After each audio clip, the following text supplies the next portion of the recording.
Assalamu alaikum wa rahmatullahi wa barakatuhu. This is Raisa Kiwala, the Muslim divorce coach. Today, we are talking about a conversation that has been on my mind for a really long time, and I'm finally just getting around to coming live in here and sharing my thoughts and ideas on who decided what a diamond ring means. Where does this even come from? Like, what does a diamond ring mean, right? And today I wanted to unpack like what is the symbolism, the conditioning, and our personal agency and choice around this, right? Because like the thing is that this isn't about right or wrong, or this isn't about rejecting marriage or traditions around marriage. It's about really questioning where we're getting meanings for certain things, exploring social conditioning, and really paying attention to how symbols shape identity in what things mean for us, and really just getting back into our personal agency and asking, am I choosing what this means, or am I just blindly following? So some of the things that we're going to talk about are like, where did the symbolism of diamond rings come from? Why diamonds? Like, why rings? Why on this finger? Who assigned its meaning? And why is a diamond ring tied to commitment, to status, to desirability, to belonging, to legitimacy, especially for women, right? And why is it socially acceptable for engaged women to wear diamonds, married women to wear diamonds? Like, who says it? Who even says it has to be a diamond, right? Like, or even a real one? And I'll get to that. And why can't certain type of diamonds be okay for single women or divorced women? So like, who created these rules? Where is it coming from? Is it coming from culture? Is it coming from religion? Is it coming from marketing? And I'll tell you, growing up in the 90s, I remember sometime in the 90s, there was a company called De Beers. Do you guys remember that? It's a company that sold diamonds. They manufactured, they mined, all of that. And they created this whole campaign around diamonds. And the tagline was, a diamond is forever. Oof. Like tying this stone to foreverness, whether it's about your love, your marriage, your family, like making that seem like it's forever, right? And there was also this imagery that was created around diamonds are only for the extremely wealthy, and they were connected to power and luxury and decadence and romance, right? And it only belonged to a certain class of people. So we're going to talk about like, okay, where is the marketing in this? Does it have to do with capitalism, or what's the narrative? And why do we continue to abide by them, or are we thinking for ourselves? Okay. And more importantly, for women, why does jewelry feel safe for certain, if you're a certain phase of your life, but inappropriate for others? Like, what does it reveal about internalized norms, identity, belonging, visibility, and even your worth? So I think where I want to start with is, there was actually a time in my life where, I had a diamond ring that I loved. I was married at the time, and it was something that I selected for myself. And, I got much later on in my marriage, and I really just really loved it. And not because of what it, necessarily symbolized for me. Yes, like it did symbolize status and wealth, but it was a beautiful piece of jewelry that I got to pick out for myself, and I really enjoyed wearing it because I just thought it was beautiful. A girl and her jewelry. We know what that means for us, right? And yet, after I got divorced, I stopped wearing it. I stopped wearing it for years. I just put it away, and I was like, okay, that I'm done with that. I can never touch it again. And there's a lot of hesitation around even pulling it out and wearing it. And so many times I'd like, oh, you know what, when I would get dressed up or I would wear my jewelry, I would be like, I can't wear this, until there came a time where I thought, okay, wait a minute, why? why, like, where is this coming from? What's making me say that I can't? And why am I choosing not to wear this, right?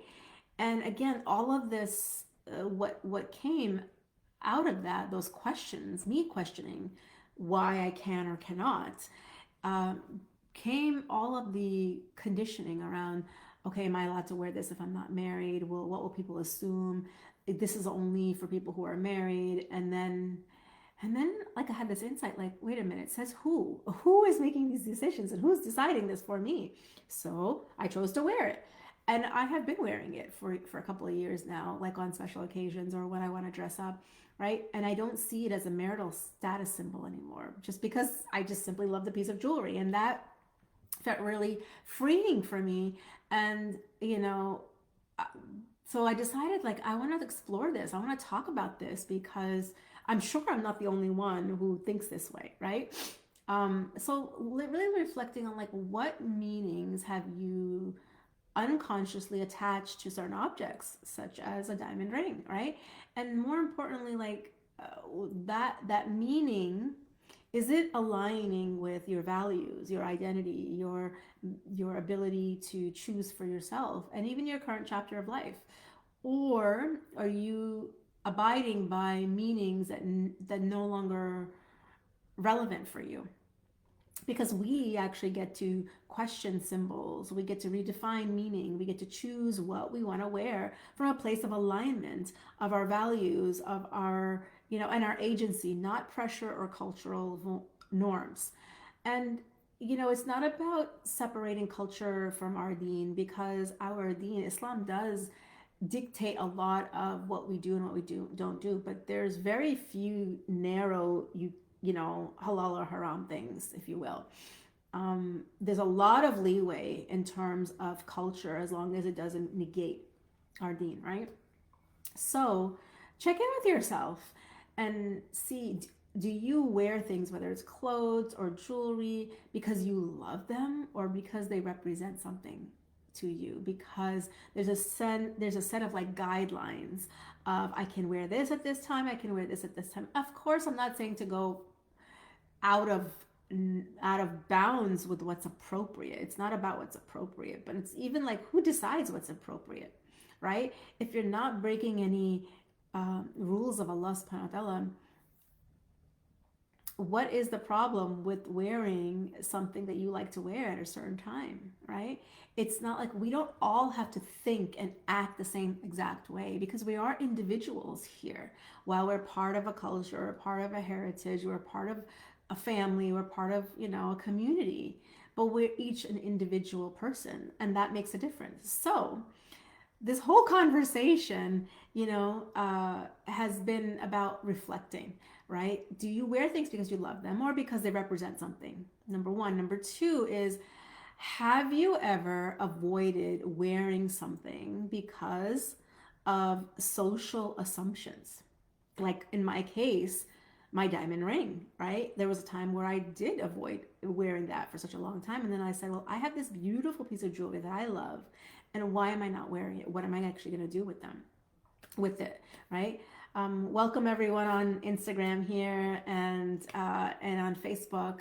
Let me know, like, what are your thoughts so far? What have you been doing? What have you been thinking? Like, what comes up for you when you think about, oh, I shouldn't wear this, or I can't wear this because of, you know, fill in the blank, whatever cultural or societal or social norm.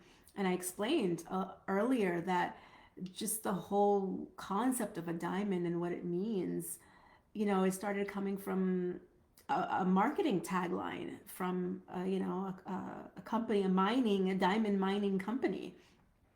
Uh, the biggest retailer of diamonds. So let's just pause and reflect on that, of where we are, what are we following and why.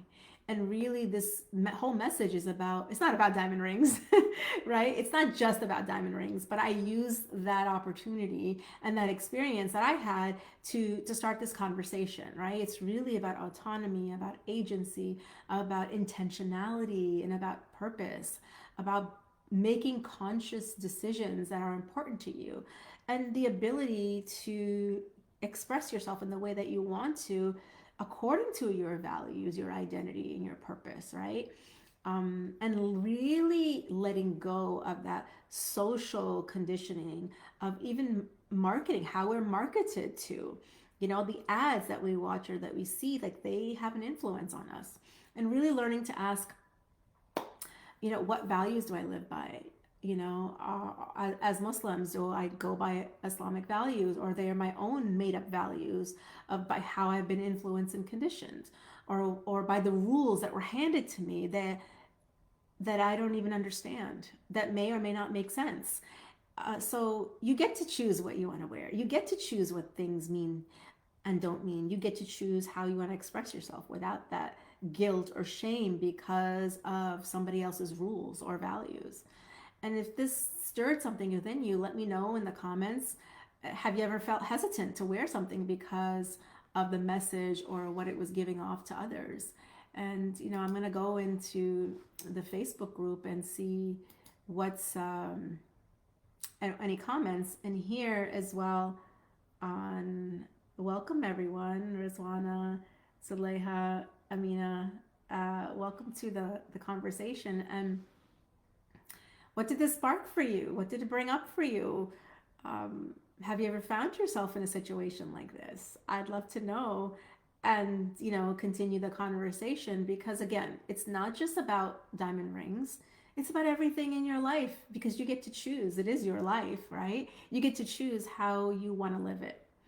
So if this resonated with you, let me know in the comments resonated. And if you want to explore other areas of your life, such as what's going on in your life or what's going on in your marriage, and you're just looking for clarity, drop the word clarity and I will reach out to you, and we can unpack the layers that are covering up your clarity.